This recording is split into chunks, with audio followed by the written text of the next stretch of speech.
Greco-Roman period. I was fascinated by the intersection of Hellenic and Hebrew civilizations, and read Flavius Josephus and Philo of Alexandria in Greek. Although my maternal grandfather, Wolf Greenfield, had been cantor of the Manhattan Beach Jewish Center, I did not come from a religious family. Yet I hired an Israeli graduate student to teach me biblical Hebrew every Monday night.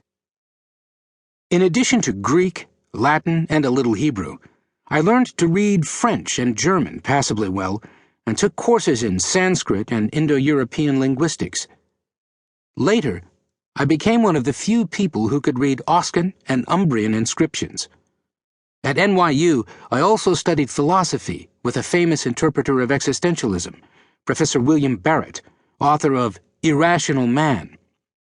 But the high point of my undergraduate career came about as the result of a practical joke.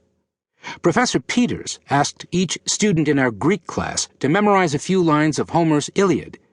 Carried away by enthusiasm for ancient poetry, and with time to kill while waiting for the uptown subway, I memorized the first 135 lines of the Iliad in Greek. Homer sounds great when echoed off the walls of a nearly empty subway station. By chance, I was the last person that day whom Peters called upon to recite. When I came to the end of my assigned lines, I said, in an offhand way, "Shall I go on?" Peters nodded yes, and I then fluently recited about 100 lines of Greek epic poetry from memory. At that moment, providentially, the bell rang. The following fall, in his large Near Eastern history class, Peters said, in a deadpan way, "In ancient times it was common for palace watchmen to memorize all 15,693 lines of the Iliad. Even today, there are rare individuals who know the entire poem by heart, and we happen to have such a person in our class." He nodded towards me. "Mr. Moss," he said with a sly smile, "would you give us a sample?" I began to recite the pages I had committed to memory. My limits would soon have been discovered, except that Peters had timed the joke perfectly. Once again, my memorized lines ran out just as the dismissal bell sounded. This spur-of-the-moment joke established my reputation as a kind of idiot savant of Homeric poetry at NYU. Peters, in addition to his mastery of Greek and Latin, had a doctorate from Princeton University in Islamic Studies, and later became the founding director of NYU's Hagop Kevorkian Center for Near Eastern Studies. Had I stayed at NYU, I would probably have concentrated on ancient Near Eastern studies.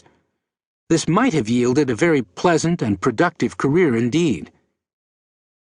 In May 1964, Martha and I got married, and I moved to her apartment on West 75th Street in Manhattan. This was just one room, with the kitchen in a converted closet. But what a room! It had been the billiard parlor of a Victorian mansion built by the publisher Henry Hobart Vale. It had a Tiffany glass skylight, chestnut shutters and bookshelves, and breathtaking views of the Hudson River. Getting married turned out not to be a financial hardship either. As soon as he learned that I had gotten married, Dean Philip Mayerson arranged for me to receive a full scholarship for my final year. It didn't hurt that he was one of my Latin teachers.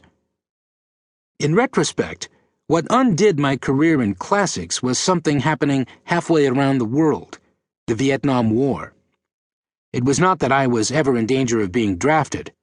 Our daughter Melissa was born in December 1965, and our son Benjamin came along in June 1967, both very providential for my 3A draft exemption. But starting with the assassination of President Kennedy in November 1963, our world, along with that of millions of our contemporaries, seemed to veer out of control. There was a series of events that not only dominated the headlines, but led to a roller coaster ride of wrenching emotions.